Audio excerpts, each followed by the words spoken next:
तो स्वागत है आप लोगों का आज की क्लास में। आज का हमारा टॉपिक है प्रतिस्थापन विधि। क्योंकि 10वीं क्लास के बच्चों के बोर्ड के पेपर में यह विधि का एक सवाल तो आता ही है जो 4 नंबर का होता है। अगर वो बच्चे इस सवाल को देख लेते हैं, इस विधि को सीख जाते हैं, तो उनके बोर्ड के पेपर में उनके 4 नंबर पक्के होते हैं, जो उनसे कोई नहीं छीन सकता। तो चलिए देखते हैं प्रतिस्थापन विधि का पहला क्वेश्चन, जो कि ऐसा है, x + y = 14, x - y = 4। तो सबसे पहले हम देखते हैं प्रतिस्थापन विधि का मतलब क्या होता है। प्रति का मतलब होता है कॉपी और स्थापन का मतलब कहीं स्थापित करना। तो देखिए, जैसे मान लीजिए एक ये समीकरण है और एक नीचे वाला समीकरण है।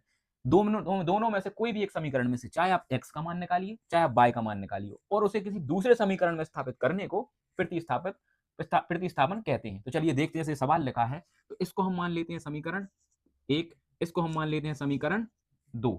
अब क्या लिखते हैं सवाल में? सबसे पहले आप चाहे कोई सा भी समीकरण ले सकते हैं, चाहे समीकरण 1 ले लो, चाहे समीकरण 2 ले लो, इस सवाल को हल करने के लिए। सबसे पहले हम लेते हैं समीकरण 1, तो लिखते हैं समीकरण 1 से। तो हमने उतारा समीकरण 1, तो ये समीकरण 1 हमारा क्या है? x + y = 14। हमने समीकरण 1 इसलिए लिया है क्योंकि हमें समीकरण 3 बनाना है। हमारे पास एक समीकरण और समीकरण 2 तो है ही, लेकिन हमें सवाल को हल करने के लिए समीकरण 3 की आवश्यकता होती है। तो हमने समीकरण 1 लिया। अब हमारा समीकरण 1 क्या है? x + y = 14। इससे हमें बनाना है समीकरण 3। तो क्या करते हैं, x को हम वैसा का वैसा ही लिख लेते हैं। ये y यहाँ प्लस में है, तो ये y यहाँ माइनस में पहुंचेगा, तो क्या लिखेंगे हम? 14 - y। ठीक है, तो ये बन गया हमारा समीकरण नंबर 3। अब हम क्या करेंगे, अभी हमने 1 को तो यूज कर लिया, 3 बना लिया, तो हमारा बचा क्या? समीकरण नंबर 2। तो अब हम लिखेंगे x, है ना, x का मान समीकरण 2 में रखने पर। हमें इस x का मान किस में रखना है? समीकरण 2 में रखना है। तो चलिए लिखते हैं पहले समीकरण 2, x - y = 4। तो अब हमें क्या करना है? इस समीकरण में x का मान रखना है ना? तो x के मान की जगह पर हमें ये लिखना है। तो लिखिए आप 14 - y, और ये वैसे का वैसे ही लिख दीजिए, 14 - y = 4। अब क्या होगा? 14 तो वैसे का वैसे ही आ जाएगा, है ना? अब ये 2y है माइनस के, तो चिन्ह तो माइनस का ही रहेगा, लेकिन 2y तो क्या लिखते हैं अपन? 2y। 2y लिखकर बराबर 4 लिख दीजिए। सिंपल है ना? अब क्या करना है, ये हमारा 14 जो प्लस का है, ये 14 क्या है? प्लस का है। इसको इस साइड ले जाएंगे हम, तो ये किसका हो जाएगा? माइनस का। तो इसको कैसे लिखेंगे? 2y = 4 - 14। आप समझ गए होंगे। इसको उस साइड लेके तो माइनस में आ गया, इसको हम लिख दिया 2y = 4 - 14। तो इसको लिखने के बाद अब हमें कुछ नहीं करना। अब हमें क्या करना है कि 14 में से 4 को घटाना है। तो लिख लीजिए आप, जैसे 2y बराबर, जब 14 में से 4 गए तो कितने बचे? 10। और बड़ी वाली संख्या के आगे कौन सा चिन्ह है? देखो माइनस का, तो यहाँ पे लग गया माइनस का।